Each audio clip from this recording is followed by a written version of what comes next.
尊敬我哋胡江豪教授、袁慈恩博士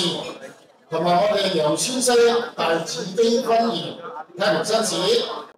各位領事、各位立法會議員、各位國家省市政協委員、各位專業嘉賓、各位嘉賓、各位商界朋友，大家晚上好。今日咧好榮幸咧，以全港各區工商聯會長嘅身份咧，與各位相聚喺呢度。呢場意義非凡嘅全球 RWA 數字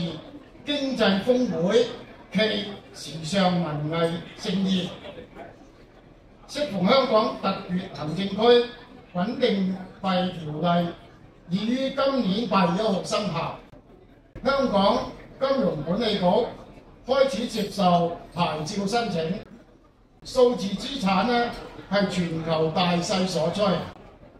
香港特別行政區政府呢銳意將香港構建成為全球數字資產中心。今年5月，立法會呢通過穩定幣條例草案，為香港引入锚定法定貨幣嘅穩定幣發行人發牌制度。條例呢進一步完善香港數字資產活動嘅監管框架，以保障貨幣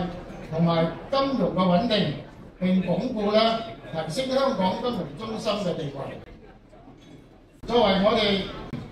全國工商聯執委同埋全港各區工商聯嘅會長呢，我最清楚工商企業，尤其是係中小微企業嘅痛點。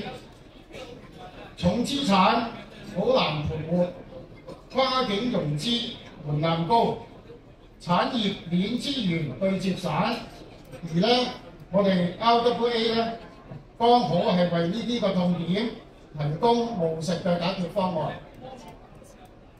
香港與內地嘅產業互補性為 RWA 提供咗獨一無二嘅試驗田。內地有紮實嘅製造業基礎，豐富嘅實體資產；香港有成熟嘅金融市場，清澈嘅合規框架。而我哋 RWA 正係連接兩者嘅橋梁。就此，全港各區工商聯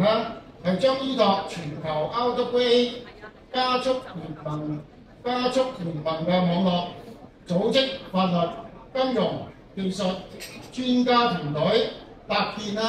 係跨境 RWA 嘅對接平台。一方面篩選內地優質嘅實體項目，協助其完成符合香港合規要求嘅資產標準化；另一方面係聯同香港嘅專業機構，為呢啲 RWA 資產係提供流動渠道同埋係投資嘅資源。譬如好似內地企業將智能化嘅生產線、品牌、創意專利等等喺香港合規備案，通過 RWA 吸引香港投資者參與，既解決企業嘅礦產資金嘅需要，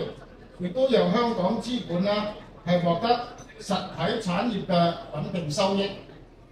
真正實現內地實體與香港金融雙贏。各位朋友，聯合國80年嘅全球協作需要工商界作為實體主體，中國76年嘅產業實業亦都需要 RWA 呢樣工具嘅激活。而我哋工商界希望睇到 RWA 真正嘅普惠實體，讓每一個品牌、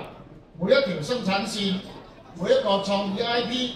都能通過 RWA 實現價值嘅流動，讓我哋內地同香港嘅產業優勢通過 RWA 轉化為共同發展嘅動態。最後祝願我哋今晚嘅活動圓滿成功，在座各位生意興隆，事業有成，多謝各位。